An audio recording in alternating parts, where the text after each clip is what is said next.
उपन्यास Wuthering Heights. लेखिका Emily ब्रॉन्ट। Hindi सारांश। 1।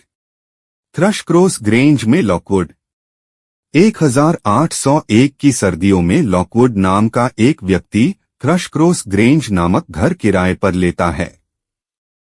वह अपने मकान मालिक हेथक्लिफ से मिलता है, जो पास की पुरानी हवेली वुदरिंग हाइट्स में रहता है। 2। नेली डीन की कहानी। लॉकवुड अपनी नौकरानी नेली डीन से हेथक्लिफ और उसके अजीब परिवार के बारे में पूछता है। नेली उसे पूरी कहानी सुनाती है, जिसे लॉकवुड अपनी डायरी में लिखता है। 3। हेथक्लिफ का आगमन। नेली बताती है कि बचपन में वह वुदरिंग हाइट्स में काम करती थी। एक दिन मालिक मिस्टर अर्नशॉ हेथक्लिफ नामक अनाथ बालक को घर लाते हैं और अपने बच्चों हिंडली और कैथरीन के साथ पालते हैं। 4। कैथरीन और हेथक्लिफ का रिश्ता। कैथरीन और हेथक्लिफ जल्द ही गहरे दोस्त बन जाते हैं, लेकिन हिंडली उसे पसंद नहीं करता। मिस्टर अर्नशॉ की मौत के बाद हिंडली घर का मालिक बनता है और हेथक्लिफ को नौकर बना देता है। 5। कैथरीन का बदला। कैथरीन थ्रशक्रोस ग्रेंज में एडगर लिंटन के संपर्क में आती है। अब वह हेथक्लिफ से दूर हो जाती है और एडगर से सगाई कर लेती है।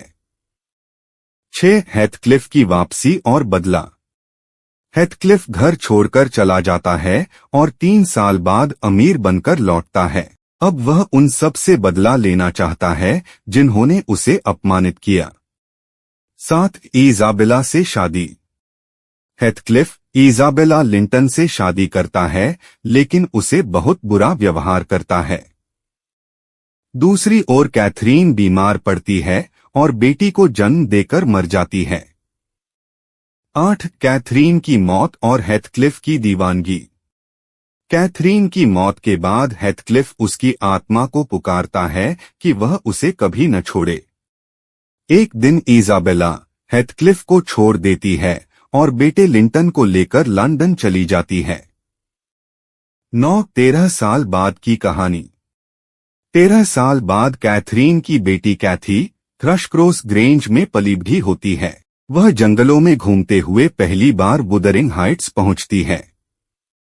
10। कैथी और लिंटन का रिश्ता।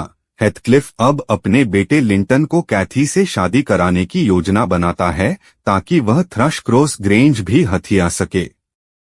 कैथी और लिंटन चोरी छिपे पत्र लिखते हैं। 11। शादी की साजिश। हेथक्लिफ कैथी और उसकी नौकरानी नेली को बंधक बना लेता है और कैथी की शादी लिंटन से करवा देता है। लेकिन एक दिन लिंटन की मौत हो जाती है। 12। हेथक्लिफ का नियंत्रण। अब हेथक्लिफ के पास वुदरिंग हाइट्स और थ्रशक्रोस ग्रेंज दोनों की मिल्कियत होती है। वह कैथी को एक नौकरानी की तरह रखता है। 13। कैथी और हेटन का रिश्ता। कैथी पहले हेटन का मजाक उड़ाती है, लेकिन बाद में उसे पढ़ाना शुरू करती है। दोनों में धीरे धीरे प्रेम पनपता है। हेटन हिंडली का बेटा था जिसे हेथक्लिफ ने कभी स्कूल नहीं भेजा और नौकर बनाकर रखा था। 14। हेथक्लिफ की मौत।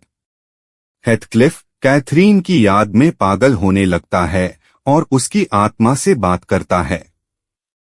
अंत में वह मर जाता है, शायद कैथरीन के साथ मिल जाने के लिए। 15। एक नई शुरुआत।